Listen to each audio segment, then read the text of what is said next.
Amen. Ang ganda ng kanta. These are ancient words. Hindi ito na isulat kahapon. These are ancient words but with eternal relevance. Isa sa mga nagustuhan ko sa kanta, came to us through sacrifice. Men like John Huss, William Tyndale, died, gave their lives in order that we may have this book and that this book would continue to transform us. Oh, let the ancient words changing me and changing you. This word, this book is still in the business of changing lives, and it will change us, transform us, if we submit to it and allow the Holy Spirit to work in our lives to change us into the likeness of Christ. Shall we all stand and open these ancient words with eternal relevance, ancient words of eternal relevance, and open it to our passage this morning in Ephesians chapter 6, verse 17, but we will be reading from Ephesians chapter 6, verse 10 to 17. Ephesians chapter 6, verse 10 to 17, sa mga visitors po natin, we are doing a series in the book of Ephesians, and may mini-series tayo on the Christian's warfare, and it is in Ephesians chapter 6, verses 10 to 17. Probably this will be our third to the last message in this wonderful book of Ephesians. Ephesians chapter 6, verses 10 to 17. Finally, be strong in the Lord and in the strength of His might. Put on the whole armor of God that you may be able to stand against the schemes of the devil. For we do not wrestle against flesh and blood, but against the rulers, against the authorities, against the cosmic powers over this present darkness, against the spiritual forces of evil in the heavenly places. Therefore, take up the whole armor of God, that you may be able to withstand in the evil day, and having done all, to stand firm. Stand therefore, having fastened on the belt of truth, and having put on the breastplate of righteousness, and as shoes for your feet, having put on the readiness given by the gospel of peace. In all circumstances, take up the shield of faith, with which you can extinguish all the flaming darts of the evil one. Let's all read together verse 17. And take up the helmet of salvation and the sword of the Spirit, which is the word of God. Let's pray. Father, we thank you that though we have innumerable and powerful and unseen enemies, you have given us everything that we need in order to be victorious. You have not only given us the armor for our defense, but you have given us a sword as our weapon of attack, as our weapon of offense. Lord, we pray that you will help us to use these in our fight until we lay everything down and be with you for all eternity. Lord, we pray that you will open our eyes, open our eyes that we may behold wonderful things from your word, and open our understanding, open our hearts, Lord, that we may receive them and apply them, Lord, in our lives as we battle against sin and the world and the flesh and our flesh and the devil. In Jesus' name we pray. Amen. Please be seated, brothers and sisters, friends. I think elementary ako nung first ako na mabigyan ng Gideon's na New Testament, yung blue. I like what is written sa mga first pages ng Gideon's na New Testament. This is what it says. The Bible, this book, contains the mind of God, the state of man, the way of salvation, the doom of sinners, and the happiness of believers. Don't you love that? Its doctrine is holy, its precepts are binding, its histories are true, and its decisions are immutable. Read it to be wise. Thank you, Ivan. Read it to be wise, believe it to be saved, and practice it to be holy. It contains light to direct you, food to support you, and comfort to cheer you. It is the traveler's map, the pilgrim's staff, the pilot's compass, And our verse for this Sunday, the soldier's sword and the Christian's charter. Here, heaven is opened and the gates of hell disclosed. Christ is its grand subject, our good, its design, and the glory of God, its end. It should fill the memory, rule the heart, and guide the feet. Read it slowly, frequently, and prayerfully. It is a mine of wealth, health to the soul, and a river of pleasure. It is given to us here in this life, will be opened at the judgment, and is established forever. It involves the highest responsibility, will reward the greatest labor, and condemn all who trifle with its contents. I think that is a good summary of what the Bible is and how we should respond to it. The Bible is the soldier's sword. It is our sword for the fight. That is what we will be looking at in this message. We have spent several Sundays looking at the Christian's warfare. We looked at our wicked adversary. We looked at our whole armor. And this morning, we will finally look at our weapon of attack. We now come to the third of, and the final part of our message. Isa na lang ang prayer, which is next week, ang message on the Christian warfare. Nakita na natin ang mga pieces of the armor, ang belt of truth, nakita na natin, ang breastplate of righteousness, we have also studied that, ang shoes of the gospel, ang shield of faith, at ang helmet of salvation. We have studied what these mean and why they are important. And ang mga pieces of the armor na ito are purely defensive. Walang may pumupunta sa gyera na ang plano niya ay gamitin niya ang kanyang helmet para mang-headbutt ng kaaway. You do not go to battle just kicking the enemy gamit ang shoes mo. These pieces of the armor are purely defensive. And each are very important. Binigay ang mga ito ng Panginoon sa atin in order to protect us against the onslaught of the enemy. But now, finally, in verse 17, we have been given a weapon that is the key to our victory. Any soldier who aspires to victory must not just go on the defensive, but he also should go on the offensive. If all an army does is resist the attacks of the enemy, hindi ma-defeat ang enemy. All defense and no offense only postpones defeat. But defeat is sure kung walang offense. A soldier going to battle without a sword will not last long. While ang ibang mga pieces ng armor ay necessary to protect the soldier from the enemy's attacks, they could not kill the enemy. Only the sword can do that. You must use the sword, you must wield the sword, and you will be living a victorious Christian life. The opposite is true. If you will not use your sword, you will constantly be living a defeated Christian life. The sword of the Spirit is the weapon that is the key to our victory.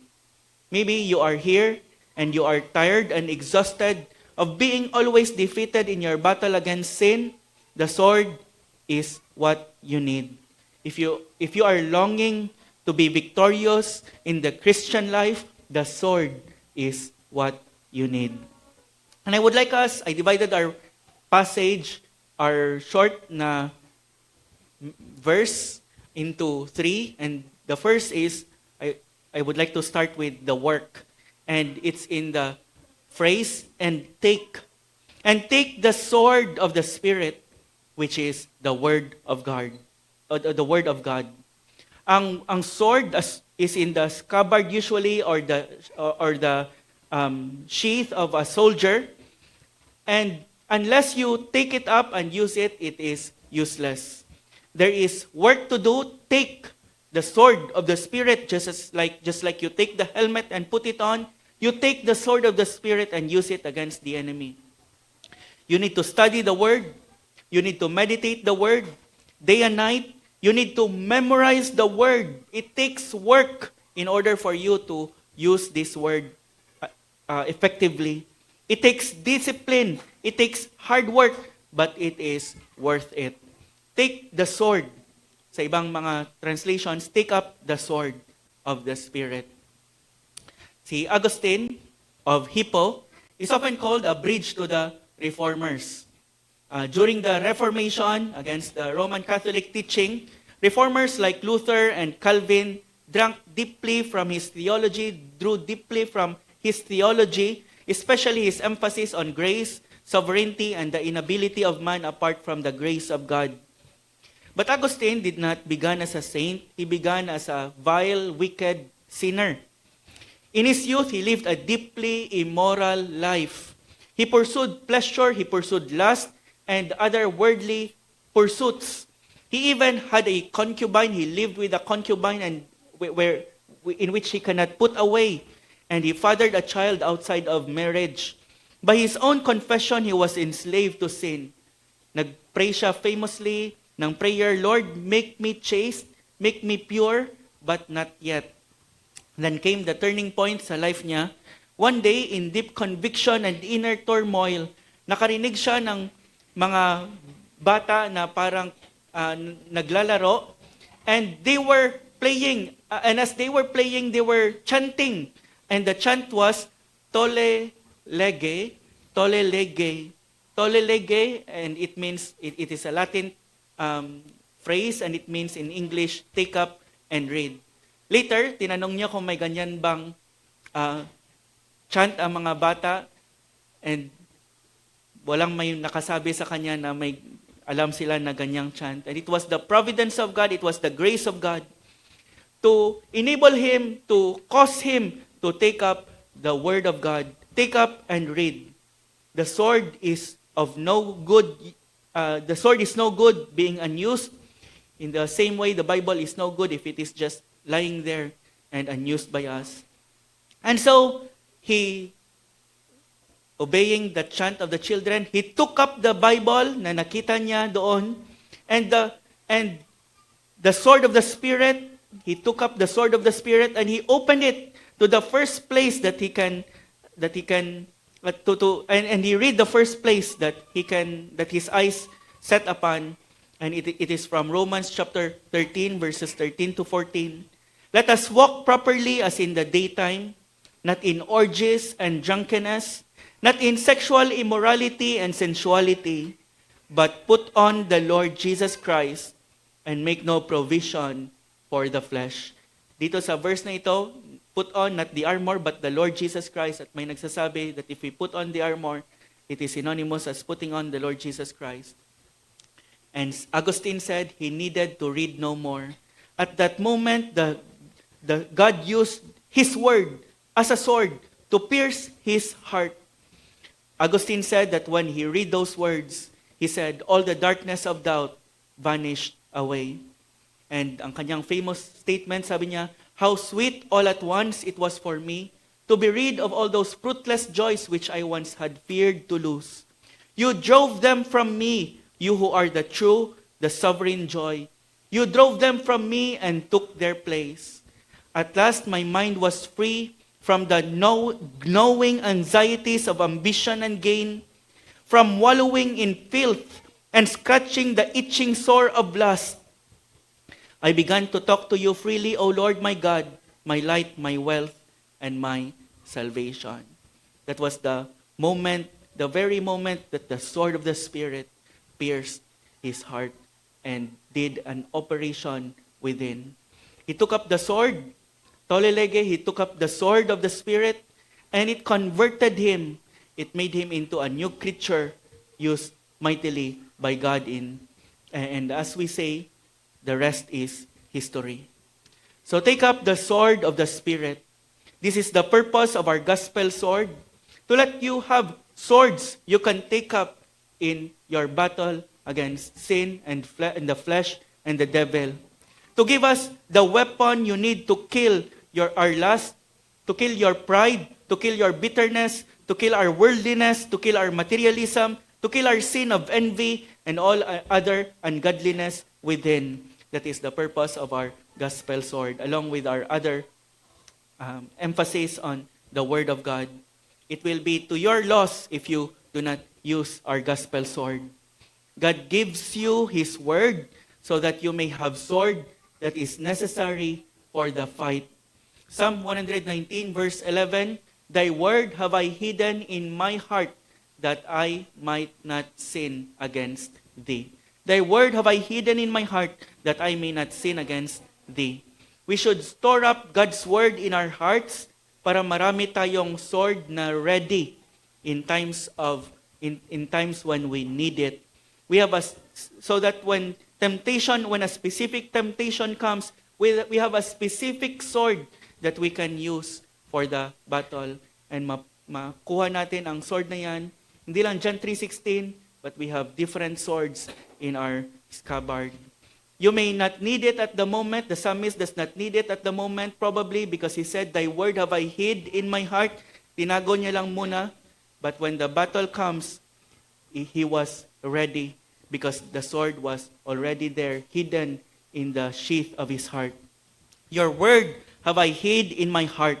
The psalmist stores it up, not because he needs it at the moment, but because he knows the day will come when he will be needing it. And when that day comes, the sword is there, the sword is ready to be used. That is why it is important for us to memorize the Word of God, because we cannot use a sword that we do not have. We cannot fight with a weapon we have not taken up.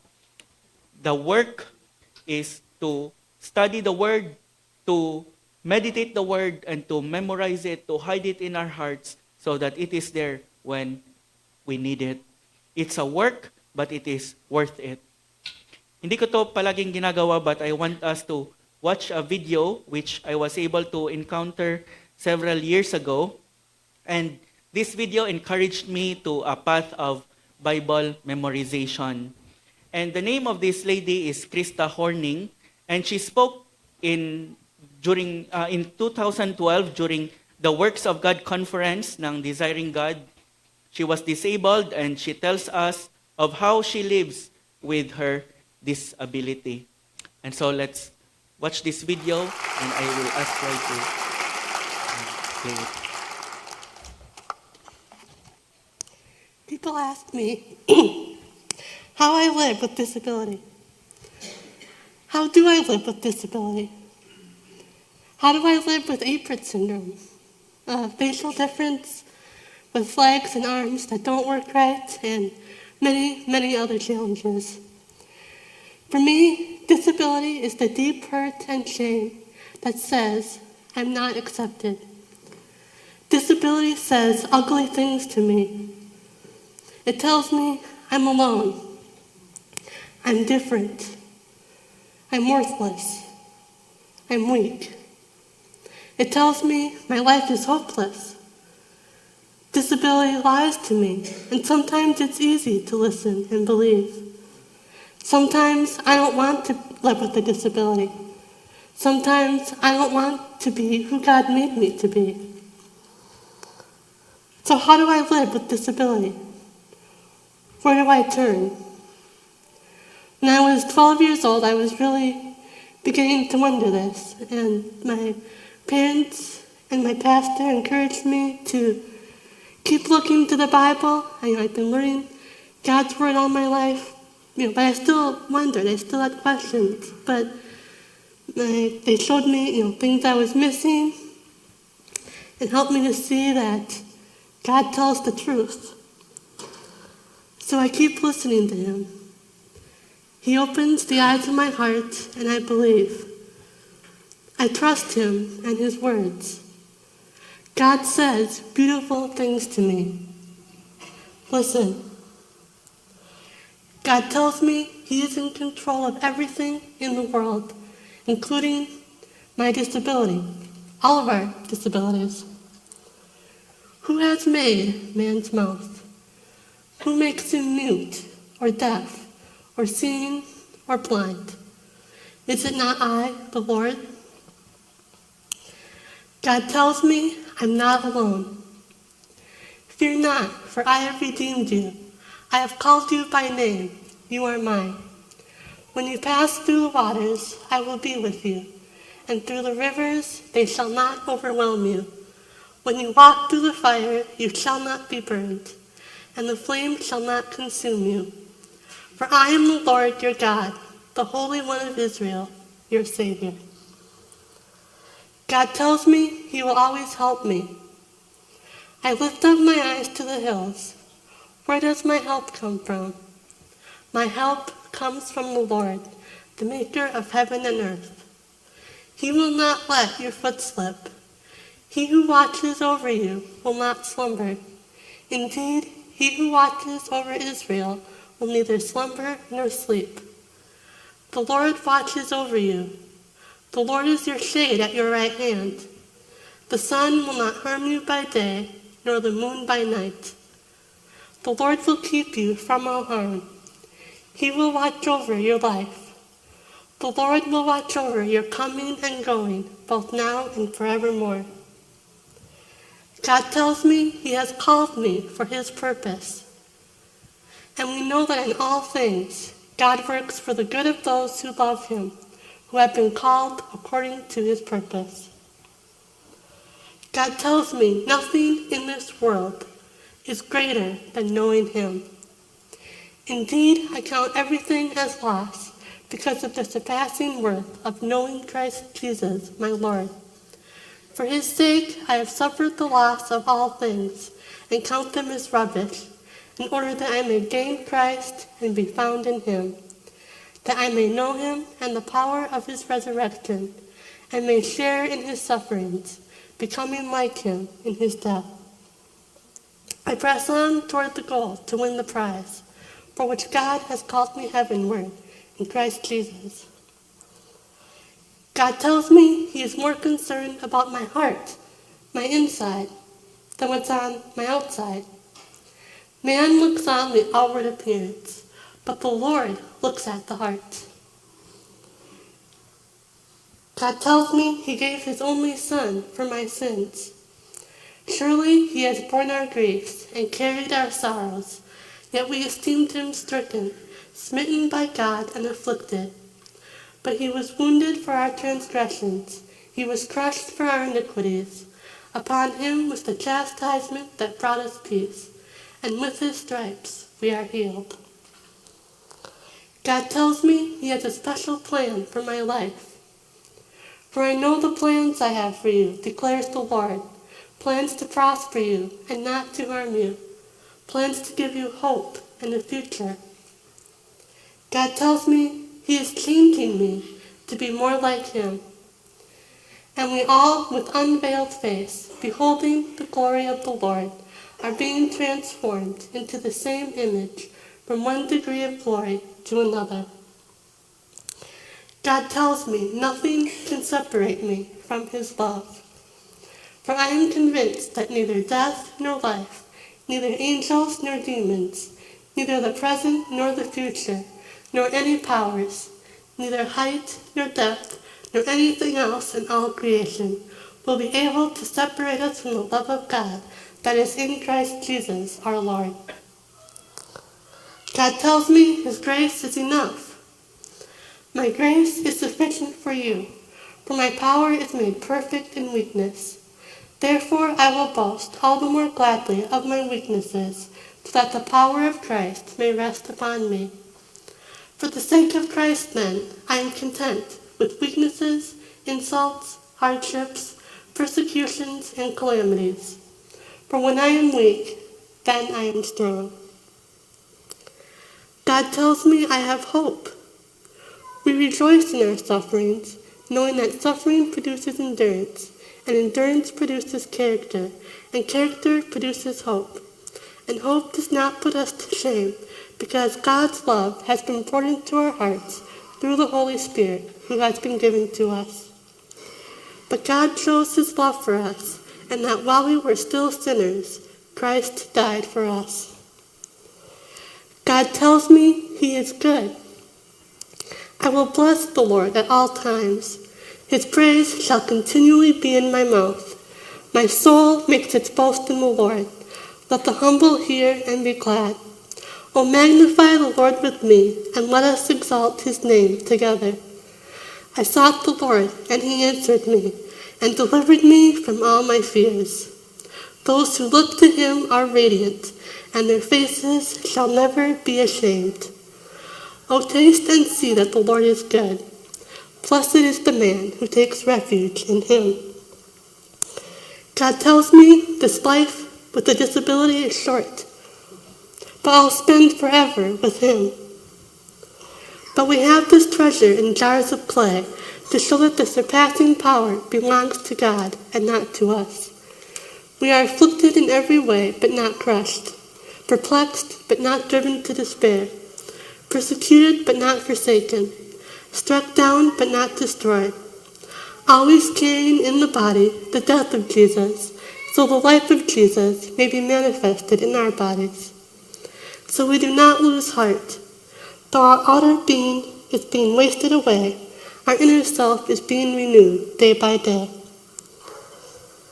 For the slight momentary affliction is preparing for us an eternal weight of glory beyond all comparison, as we look not to the things that are seen, but to the things that are unseen.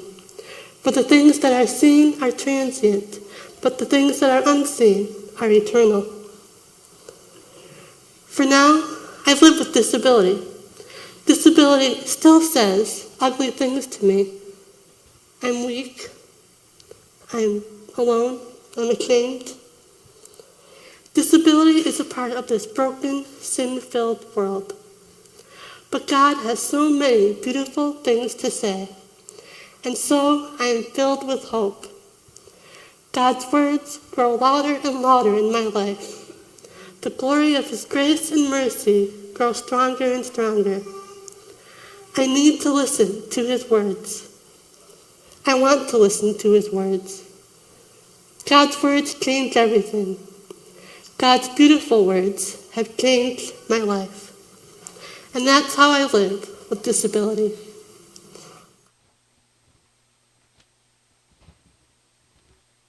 Disability says ugly things to me, but God, in his word, says so many good things to me.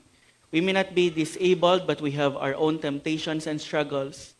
We need the word of God just the same. So take up the sword of the Spirit, that is the work. Secondly, let's look at the weapon. The weapon. The sword of the Spirit. There were two types of sword na ginagamit ng mga Roman soldiers. Ang isa is a large broadsword, swung by both hands to hack the enemy. Mahaba, 3 to 4 feet long, the broadsword. But that is not the one referred to here. The one referred to here is a shorter, two-edged sword used to cut and to thrust. Para siyang dagger, it is like a knife. Parang mahaba lang na kutsilyo, it ranges anywhere from about 6 inches to as much as 2 feet. Kalahati ng ruler hanggang isa't kalahati or dalawang ruler. This sword was used in close combat when the enemy is directly in front of you. It would be drawn quickly and suddenly thrust into the rib cage or lungs or of the enemy that is directly in front of you, bringing immediate death. The sword shows us that Satan doesn't just shoot arrows at a distance. He also moves close in order to kill. To survive and to conquer, we must take this sword and be able to use this sword.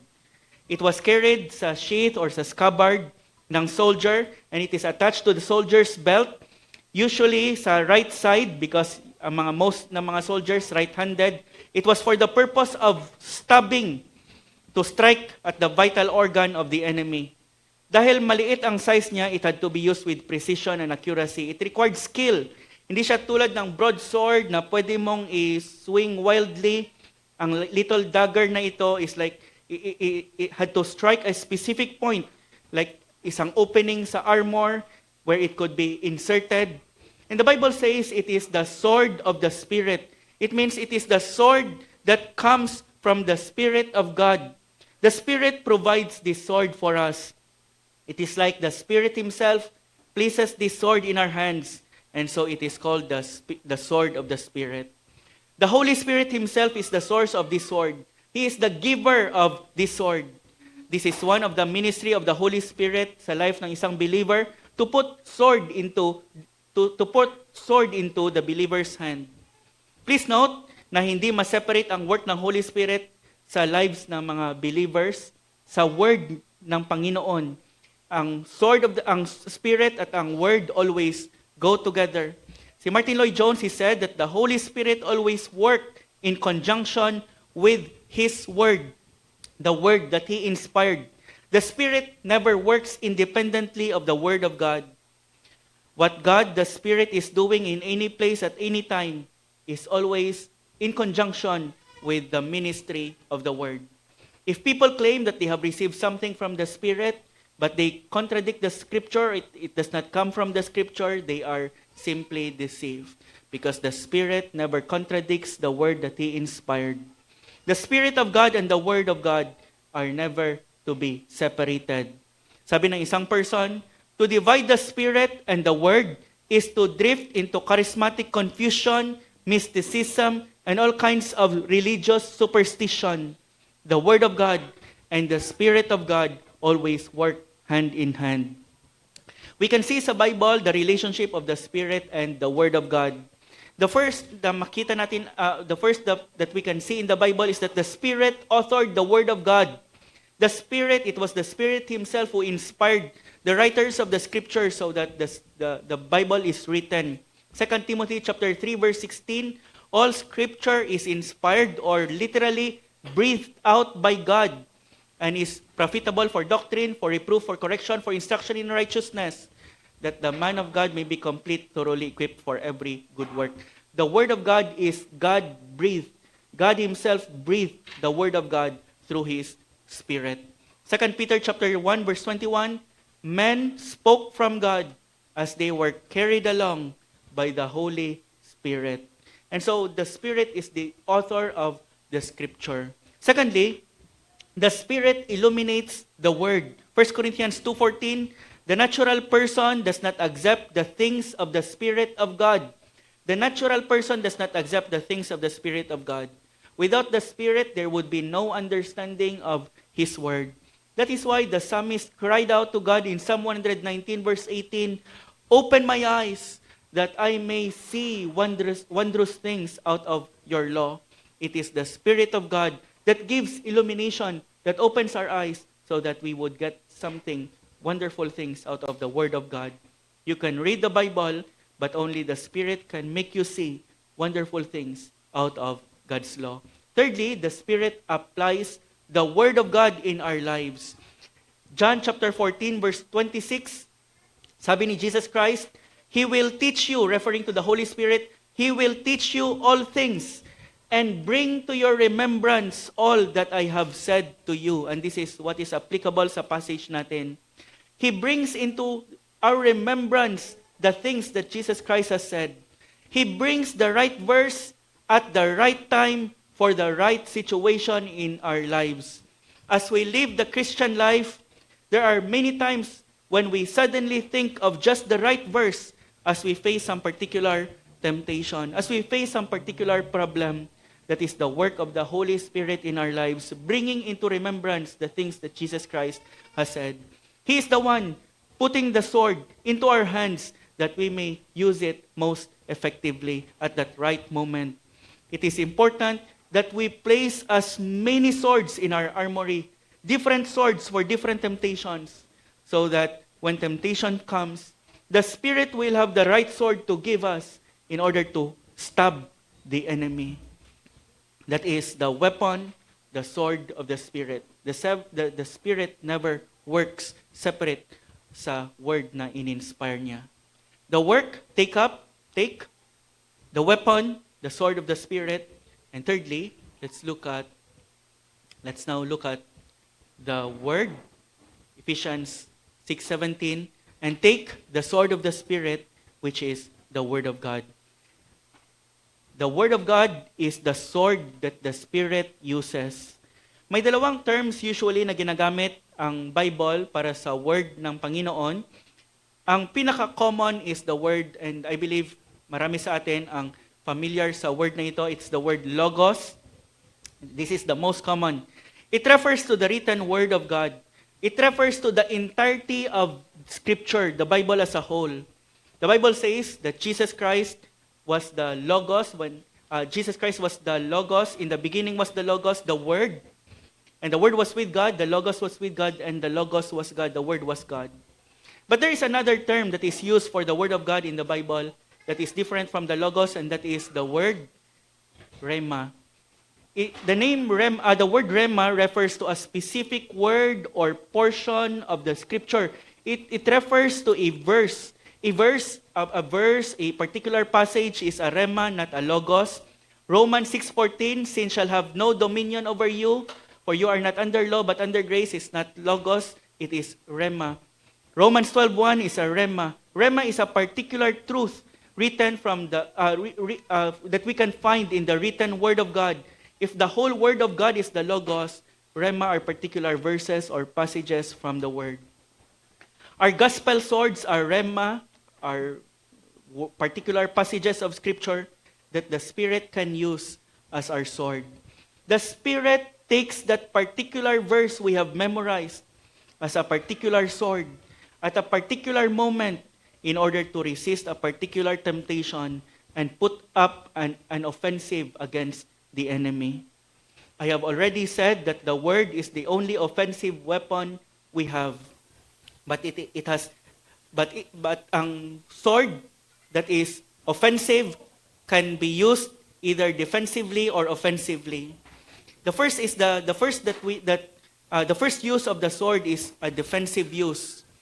We can use the word of God to drive the devil back. James chapter 4 verse 7 says, "Resist the devil and he will flee from you." How do we resist the devil? Do we simply say, "Shoo, devil, alis ka, bigan"? No, we resist the devil by using the sword of the Spirit, and that is the word of God. The Bible says in Romans chapter 8 verse 13, "For if you live according to the flesh, you will die. But if by the Spirit you put to death the deeds of the body, you will live."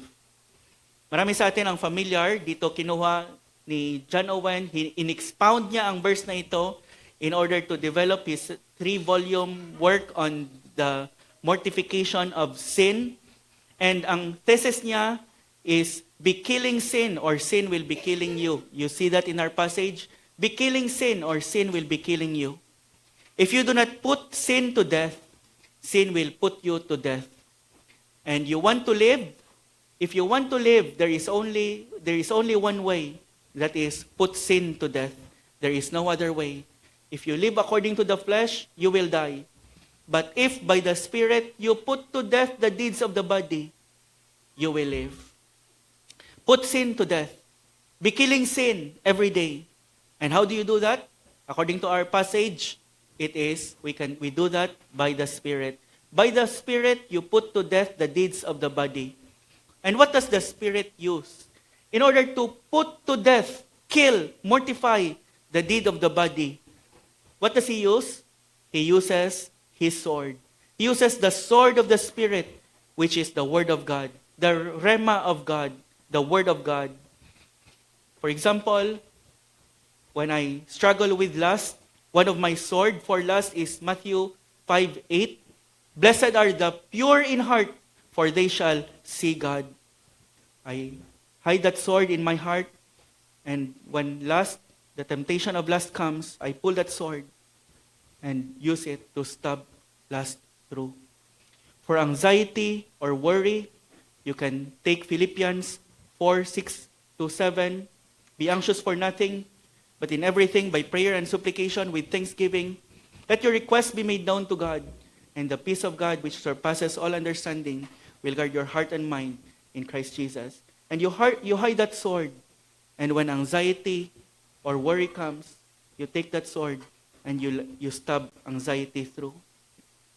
For condemnation or guilt, Romans 8:1, "There is therefore now no condemnation for those who are in Christ Jesus." When the devil comes and says to you, "You are good for nothing, you are condemned," Romans 8:1, "There is therefore now no condemnation for those who are in Christ Jesus." When you struggle with fear of the future, fear of the unknown, Isaiah 41 verse 10, "Fear not, for I am with you. Be not dismayed, for I am your God. I will strengthen you. I will help you. I will uphold you with my righteous right hand." When you struggle with pride, you can take as the rema, the word, the sword of the Spirit, James 4:6, God opposes the proud, but gives grace to the humble. When we struggle with discouragement, we can hide as our sword, 2 Corinthians 4:16 to 18. So we do not lose heart, for this light momentary affliction is preparing for us an eternal weight of glory beyond comparison. When we doubt God's goodness, Psalm 34 verse 8, "O taste and see that the Lord is good. Blessed is the man who takes refuge in him." And you hide those swords in your heart, place it in its sheath, and when temptation comes, you have your sword ready. This is how Jesus fought and defeated Satan. With each temptation of Satan, Jesus responded with a particular rema, a particular word of God, a particular passage of Scripture, and stabbed Satan with it until he left. Jesus used the sword of the Spirit every time. He responded every time with, "It is written," sa tatlong temptation ni Jesus Christ. And that is how we should respond to our temptations as well, with, "It is written." It is written, "No good thing will he withhold from those who walk uprightly," Psalm 84:11. Or it is written, "Sin shall have no dominion over me, for I am not under law but under grace." Jesus used God's word defensively against the devil when he tempted him. The first temptation was when Jesus Christ was hungry from fasting. So the devil said to him, "If you are the Son of God, command that these stones become bread." Now, wala namang masama if Jesus turned the stone to bread. Walang masama. In fact, ang first miracle niya is the turning of water into wine. In at least 2 occasions, nagproduce din siya ng maraming tinapay para pakainin ang multitude. Ang problem lang is, if he would be obeying the devil and turning that stone into bread, he would be acting apart from the will and the timing of God. If he did not turn stone into bread, if he did turn stone into bread, he would be acting independently of the Father. Satan was essentially saying to the Lord Jesus Christ, "Don't wait on God. Meet your own needs your own way. Don't wait on God. You can have this easy money by cutting corners. No one will know." Isn't that the temptation of Satan usually? Don't wait on God to take vengeance, take revenge. They deserve it anyway. Don't wait on God. Marry that unbeliever who courts you. Nasa 40s ka na, isn't that the temptation? Don't wait on God in marriage. Entertain that lust. That's often the temptation. To act independently of God, not to wait on God. And as if concerned si Satan sa physical hunger ni Jesus, as if concerned siya sa mga welfare natin. And R.C. Sproul said, the emphasis there is in the word "if." If you are the Son of God. And isn't that how Satan deceives us? Isn't that how Satan comes to us? If you are a child of God, why are you suffering? Why are you poor? Why are you struggling? Why are you still single? Look at your ungodly friends. But Jesus answered, "It is written, man shall not live by bread alone, but on every word that proceeds from the mouth of God." That is how we fight. It is written. And then we pull a specific sword. Next, Satan took up Jesus to the pinnacle of the temple and suggested that he throw himself down. This time, ang nag-quote ng scripture, hindi si Jesus muna, but si Satan. He quoted a verse. "He will command his angels concerning you, and on their hands they will bear you up, lest you strike your foot against a stone." Maraming mga Christians hindi alam na may verse na ganyan sa Bible. Alam niyo kung saan galing? Alam ni Satan. Nagba-Bible study din si Satan. Nagme-memorize din siya ng Bible. It's from Psalm chapter 91, verses 11 to 12. Satan knows scriptures and can use it wrongly against you in order to tempt you. But Jesus took out another sword from Deuteronomy chapter 6, verse 16. It is written, you shall not put the Lord your God to the test. Hindi pa tapos si Satan, dinala niya si Jesus sa isang mataas na bundok, and he showed him all the kingdoms of the world and their glory, since he is the ruler of this world. When Satan said, all these things I will give you if you fall down and worship me, these are not just Christ's temptations, these are our temptations as well, to worship and to bow down to another master. We may not be bowing down to Satan na obviously, but every time we sin, we are bowing to another master. Again, Jesus took another sword, a rhema that he probably memorized when he was still young. Deuteronomy chapter 6, verse 13. Begone, Satan, for it is written, you shall worship the Lord your God, and him only you shall serve. Each time, Jesus responded with a specific, appropriate scripture, which he knew verbatim, quoting them from memory, at galing pa sa book of Deuteronomy, lahat na 3 verses na kinote niya, ang isa sa mga book na probably hindi natin favorite, but na memorize ni Jesus. Hindi nagsabi si Jesus Christ kay Satan, alam ko na may verse na ganyan, teka lang, search ko muna sa Bible app ko. If Jesus, the Holy Son of God, the Almighty Son of God, if Jesus had to use the sword of the Spirit to ward off Satan with the sword of the Spirit when he was tempted, who are we to think that we can defeat the devil without a sword? If he had to use the sword of the word to defeat Satan, how much more should we? The Bible says the devil left him. Jesus used the sword effectively, and he used it defensively to drive the devil away. And the lesson for us is there has to be a specific resistance to a specific temptation using a specific text of Scripture. Aside from our gospel sword, you must have specific verses as your sword ready to be used to ward off particular sin and temptation. Iba-iba ang sin and temptation na fini-face natin. It may be different for you, it may be different for me. You know your temptation, you know your weakness, and so you must gather your own sword. We fight the promise of the pleasure of sin with the promise of superior pleasure in God. Sin will always come to you with a promise. This will satisfy you. This will make you happy. This will be worth it. That is fire. And as John Piper said, we fight fire with fire. Fight fire with fire. Fight fire with fire. With a stronger, truer, deeper promise of God. The battle is promise versus promise. Pleasure versus pleasure.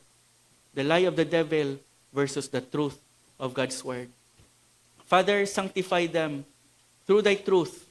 Thy word is truth. There is no other way we can win but with the use of the sword of the Spirit, which is the word of God. And that is the first use of the Spirit. Though it is an offensive weapon, it can be used defensively to ward off the attacks of the devil. But the second use of the sword is its offensive use. To use this offensively is to advance into Satan's strongholds and to use the word of God to rescue those imprisoned by Satan. There is nothing else that can deliver those who have been held captive by Satan. There is nothing else that can deliver them from the kingdom of Satan, from the kingdom of darkness into the kingdom of light, except the sword of the Spirit. The Spirit of God uses the Word of God to do the work of God in delivering sinners, captives of Satan into the kingdom of light. The first that God uses His Word to do that is by convicting people of their sin. Sa John chapter 16 verse 8, sabi ni Jesus Christ, referring to the Holy Spirit, "And when He comes, He will convict the world concerning sin and righteousness and judgment." When He comes, He will convict the world of sin and righteousness and judgment. The Spirit does not convict apart from the Word. He convicts through the Word of God. Ginawa yan ng Panginoon when we heard someone sharing to us the gospel. He convicted us, the Spirit convicted us of sin and righteousness and judgment. That we had been living in sin, that we had not been living a righteous life, and the judgment of God is coming. And so we trembled in fear and ran to the Savior. This is what happened during Pentecost. Si Peter in Acts chapter 2 verse 37 preached a sermon, and Luke the writer said, "Now when they heard this, they were," what is the term? "They were cut to the heart and said to Peter and the rest of the apostles, 'Brothers, what shall we do?'" They were cut to the heart. Literally, it means they were stabbed. It's like the Spirit used the word that Peter preached and like a knife, like a dagger, drive it into their chest, straight into their hearts, so that they were cut to the heart. And that is what the Word of God does. It is only the sword of the Spirit that cuts to the heart, that pierces the conscience, and brings about heartfelt conviction of sin. Hebrews chapter 4 verse 12, "For the Word of God is living and active, sharper than" what? "Sharper than any two-edged sword, piercing to the division of soul and of spirit, of joints and of marrow, and discerning the thoughts and intentions of the heart." We use the Word of God in order to convict us of our sin. Hindi lang sa mga unbelievers, but we ourselves, as we read the Word of God, we ask God, "Lord, show me where am I living a life that is not pleasing to you. Show me my sins. Show me my lusts. Show me my pride. Show me my bitterness. Show me, Lord, these things." Like the psalmist said, "Search me, O God, and know my heart. Try me and know my inmost thoughts, and see if there is any wicked way in me, and lead me in ways everlasting." And what does God use? It is His sword that cuts through our hearts, and reveals our thoughts and intentions. A military sword pierces the body, but the sword of the Spirit pierces the heart. It exposes what no one else can see. It convicts, and we use the word offensively to convict the hearts of sinners, including our own redeemed sinners, though we may be. The second is not just to convict people, but to convert people. To convert people, there must be a heart transplant. In order for conversion to happen, the heart of stone must be removed, and the heart of flesh must be given. And only the sword of the Spirit can perform that heart transplant. Only the Spirit, using His sword as a knife, can perform that heart transplant. The sword removes the heart of stone and places within a heart of flesh. Ano sabi ni Peter in 1 Peter 1:23? "We have been born again. You have been born again, not of perishable seed, but of imperishable, through the living and abiding Word of God." Sabi ni Peter, this is how you were born again. When you heard the Word of God, the Holy Spirit took it and convicted you of your sin and converted you, so that the heart of stone was taken away and the heart of flesh was placed in its place. God brings new life to dead sinners through the Word of God. This is how new birth happens. As the Word is preached, the Holy Spirit takes it to bring our dead family members to life. The Holy Spirit takes the Word we share to bring dead people in our offices to the kingdom of Christ. The Word wounds, and then the Word heals. It convicts, and then it converts. So we must use the Word of God in this way. We must go to our family members, our office mates, those around us, and we must unsheath the sword and lovingly share the Word of God to them, because there is no other way sinners will be saved except through the sword of the Spirit, which is the Word of God. The Word of God is the instrument that the Spirit uses not to harm sinners, but to save them, to pierce and convict their consciences through the Word of God, and by the Spirit to convert them through His Word. We must not just use the Word defensively to fight sin, but offensively to deliver sinners from the kingdom of darkness to the kingdom of God, from the kingdom of Satan to the kingdom of Christ. We must not just spend our lives simply fighting sin, but reaching sinners as well with the word, with the living, active word of God, and winning their souls for Christ. So we must go on the offensive with the very word of God. We must go on in the offensive with the word of God. We must use it as we pray for our family members, as we pray for our friends. We ask God for opportunities for us to be able to share His word to them. And as we share His word to them, we ask that the Holy Spirit would take the sword and pierce their consciences through and convert them to the Lord Jesus Christ. This is how we use the sword. This is how we use the sword. I would like to end with Martin Luther. He said in his famous hymn, "A mighty fortress is our God. And though this world with devils filled should threaten to undo us, we will not fear, for God has willed His truth to triumph through us. The prince of darkness grim, we tremble not for him. His rage we can endure, for lo, his doom is sure. One little word shall fell him." You have more than one little word. You have the entire scripture that you can use in order to make the devil fall and undo his work, not just in your life, but in the lives of those close to you. Let's pray. Let's pray individually. Let's come before the Lord in individual silent prayer. How have you been using the Word of God? Do you have plenty of swords in your armory? Have you been winning the battle against your sin through the use of the sword of the Spirit, the Word of God?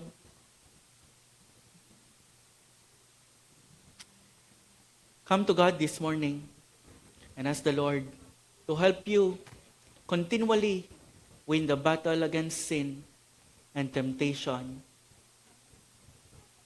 using His Word. May it be that this morning you had been convinced of the invaluable worth of Bible memorization. That you take the sword, you take the Word of God and place it in your heart that you might not sin against Him.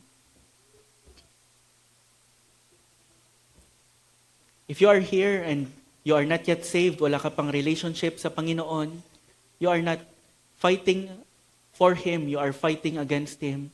You still belong to the realm of the devil at walang middle ground. He who is not for me is against me, the Lord Jesus Christ has said. If that is you, you are in great trouble, my friend. Come to the Lord Jesus Christ and ask Him to save you. Repent of all your sins and put your faith in the finished work of the Lord Jesus Christ to save you.